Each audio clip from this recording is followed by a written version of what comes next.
पावसाची आहे, कारण जोरदार पावसामुळे बीडच्या बिंदुसरा धरण जे आहे ते ओसंडून वाहत आहे आणि याच धरणावर काही स्टंटबाज तरुण जे आहेत ते जात आहेत आणि रील्स आणि फोटोग्राफी करतायत। त्यामुळे मोठी दुर्घटना या ठिकाणी घडण्याची शक्यता आहे।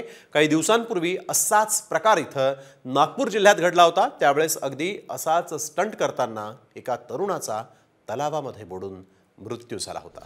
त्यामुळे नस्त धाडस करू नका असं आवाहन वारंवार केलं जातं, मात्र तरीही तरुणाई जीवावर बेतेल असेच स्टंट करताना दिसतीये।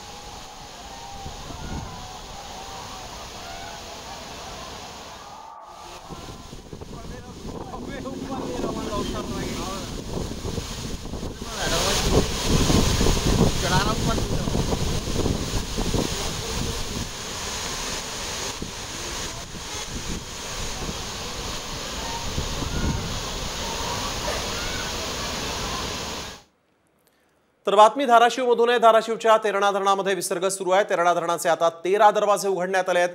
तेरणा खोऱ्यातील गावांना सतर्कतेचा इशारा मिळालेला आहे। 2 दिवसांपासून धाराशिवमध्ये मुसळधार पाऊस